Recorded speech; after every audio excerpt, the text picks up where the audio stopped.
Қайырлы күн достар, мен сіздерге бүгін осындай бабушкин квадратты тоқып үйрететін боламын. Бұдан кардиган тоқимыз. Осы мастер-классты жақсылап үйреніп алсаңыздар, тез оңай тоқылатын кардиган. Бұл квадрат сары жіптен тоқылған 4 рядтан тұрады, ақ жіптен тоқылған 3 рядтан тұрады, 1, 2, 3. И соңында осындай джинсовый түсте тоқимыз. Бұл бізде джинсовый түсте соңғы завершающий дейді ғой, сол болады бізде. Қазір енді мен жіптермен таныстырып өтейін. Жіптер бізде Lana Gold, Alize Lana Gold. Осыдан тоқимыз, классиктан. Бұған мен 4-ші номерлі крючокты алдым. 4-ші номерлі крючокпен тоқимыз. Және де осы джинсовый түсте тоже Lana Gold классик. Сары түсті тоже Lana Gold классик. Мен қазір осыны неше сантиметр болған өлшейм. Сосын көрсететін болам. Бұл менде осындай квадрат 8 сантиметрлік. Осылай жан жағынан өлшегенде 8 сантиметр көріп тұрсыздар ғой. Енді бастайық.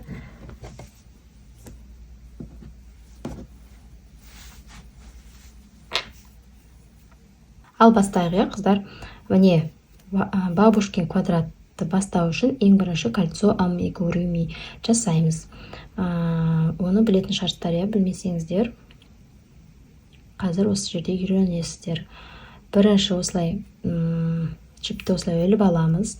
2 саусақтан өткіземіз де осындай круг жасаймыз. Содан кейін жіптің астынан жұмыс жібін өткіземіз. Содан кейін жұмыс жібін өткізіп бір петля жасаймыз. 2-ші петля жасаймыз. 3-ші петля жасаймыз. 3 столбик жасадық. 1, 2, 3, 1, 1,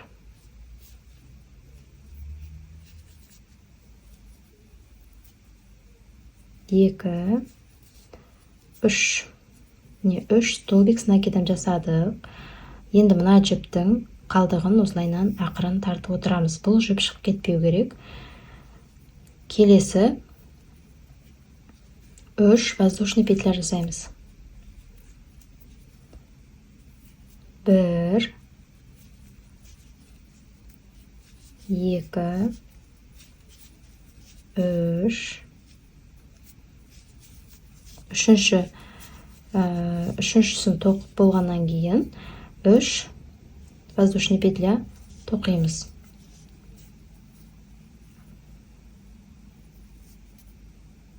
1, 2 жұп жасадық. Енді 3-ші жұпты жасаймыз. 1, 2,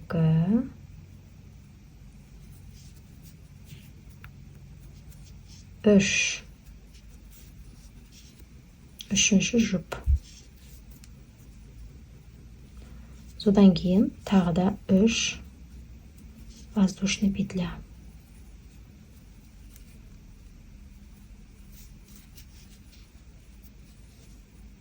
1, 2,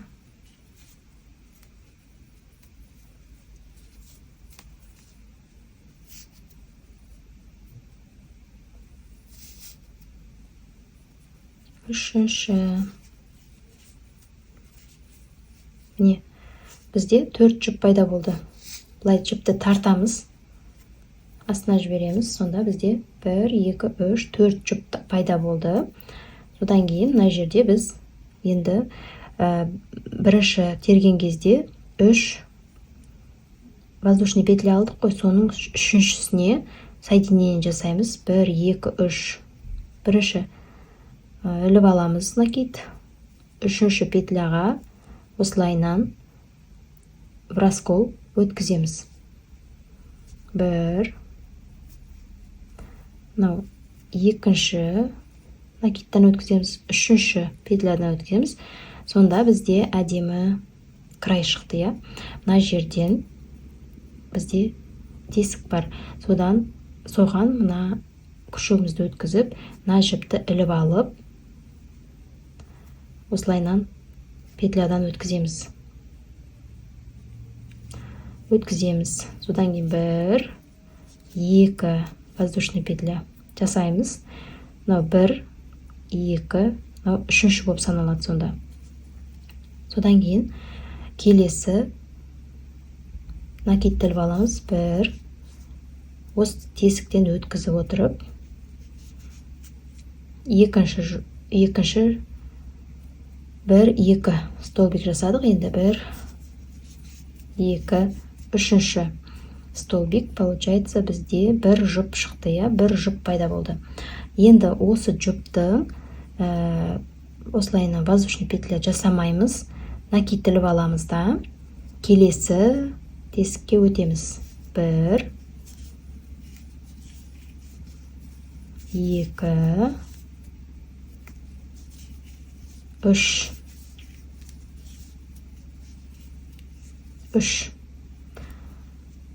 Тағы да мына жерден бізде, мына жерде түсіндіріп өтейін, мына жерде бізде бұрыш шығу керек. Біз бұрышқа келдік. Енді бұрыш шығару үшін біз мына жерден екі столбик с накидом жасаймыз. Столбик с накидом емес. Мына жерден біз екі воздушный петля жасаймыз. Екі воздушный петлядан кейін қайтадан жұп шығаруымыз керек. Бір столбик с накидом, екінші столбик с накидом, үшінші столбик с накидом. Міне, бізде бабушкин квадраттың екінші ряды шықты, екінші рядтың бұрышы шықты. Келесі біз көшеміз. Тағы да накид аламыз да, мына жақтан бұрыш шығару үшін тағы да осылай көшеміз.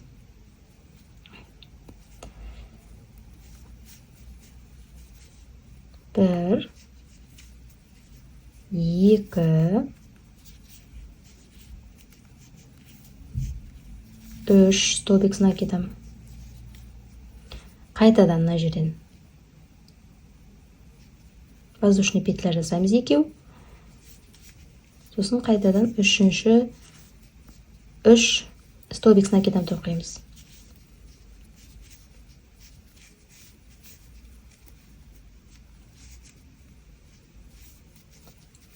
Мінекей, бізде бір бұрыш, екінші бұрыш шықты. Мына жаққа дейін тоқып көрсетем қазір. Біз мына жерде бұрыш жасаған жоқпыз, сразу мына жерге мұнда көшіп кеткен болатынбыз. Біз қазір мына квадратты аяқтаған кезде екінші рядты мына жерде бұрышпен аяқтаймыз. Келесі үшінші бұрышқа көшеміз. Столбик с накидом. Бірінші, екінші столбик с накидом, үшінші столбик с накидом. Бір, екі воздушный петля, үш столбик с накидом тоқимыз қайтадан.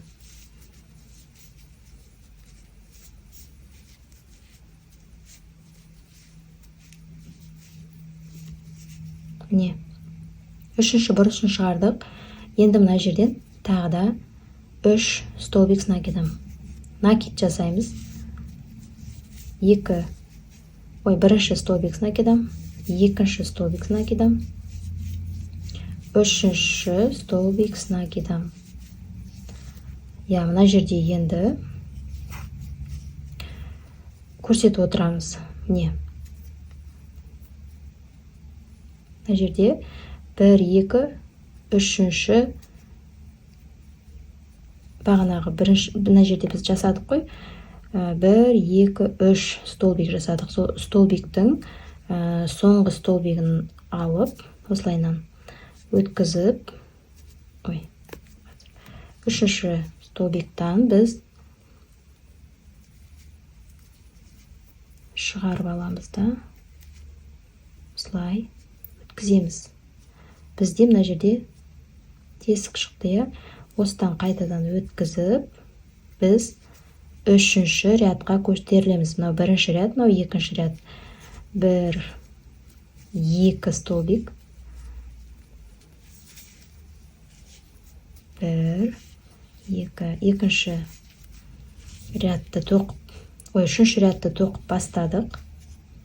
Неге дәл осылай өздеріңіз тоқу керексіздер. Бізде мына жерде не бірінші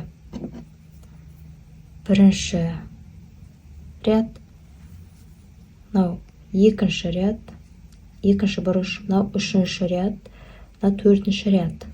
Біз 4 ряд тоқуымыз керек, содан кейін барып ақ жіппен тоқуға көшетін боламыз. Қазір сіздер мына 1, 2 тоқыдық, үшінші, төртінші рядты өздеріңіз самостоятельно тоқыңыздар. Міне қыздар, мен 4 ряд тоқып шықтым. Бірінші, екінші, үшінші, төртінші ряд. Төртінші рядта біз екінші ақ жіпке көшетін боламыз. Сондықтан 1, 2, мына жерден бірінші накидті іліп аламыз да, осылайынан өткіземіз күршігімізді. Күршігімізді өткіземіз. Сосын мына жіп артында қалады. Мен оны қиып тастадым. Енді бізге келесі мына ақ жіпті өткізуіміз керек. Ақ жіпті былай өткіземіз. Екінші жіптен өткіземіз, үшінші жіптен өткіземіз. Ақ жіпті кішкене ұзынырақ қалдырамыз. Сосын біз қолданамыз оны. Жас ұрған кезде. Өткізіп алғаннан кейін бізде бағанағыдай мына жерде отверстие болады. Отверстиені өткіземіз да, осылай тесіктен іліп аламыз бір жіпті. Сосын міне 2 петля, 3 петляға көтердік, иә. Мына жерден енді әрі қарай жалғастырып, столбик с накидом жасап, мына жерге жұп тоқимыз. Жаңағы бағанағыдай, барлығы бағанағыдай, просто осы жердегі ақ жіпті жалғауын көрсетейін деген болатынмын. Міне бізде бір жұп шықты, енді екінші жұп келесі. Екінші жұп тоқып жатырмын. Столбик с накидом. Дәл сондай. Ешқандай өзгешелігі жоқ. Жаңа просто жіп қосқаным болмаса, дәл осылай біз 3 ряд ақ жіптен тоқуымыз керек.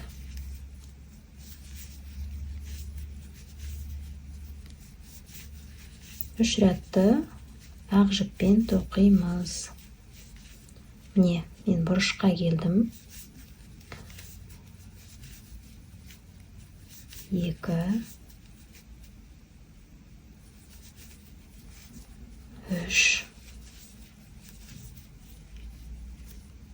Мына жерде воздушный петля 2, үшінші,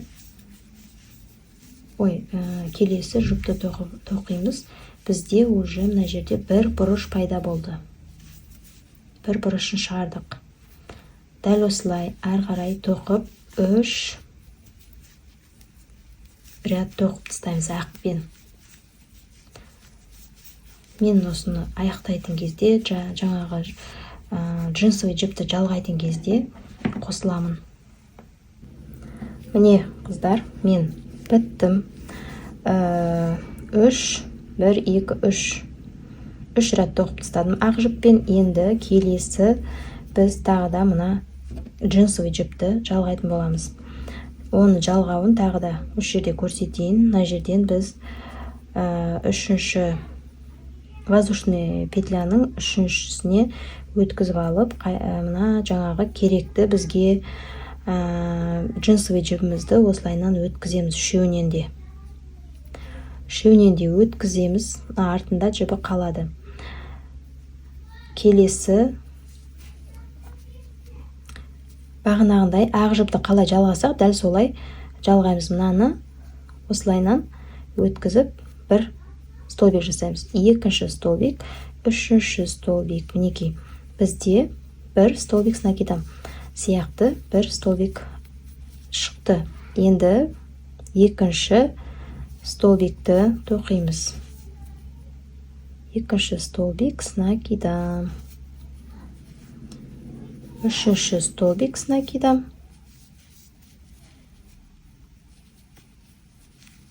Келесі тесікке өтеміз де, келесіге столбик с накидом үшеу тағы бір жұп жасап, әрі қарай тоқып кете береміз. Ешқандай өзгерісі жоқ. Жаңағы ақ жіпті қалай жалғадық, дәл солай осы джинсовый жіпті де солай жалғадық. Енді үшінші жұпты тоқып жатырмыз. Дәл солай осылайынан айналып, толығымен осы квадратты бітіреміз. Толықтай тоқып шығамыз.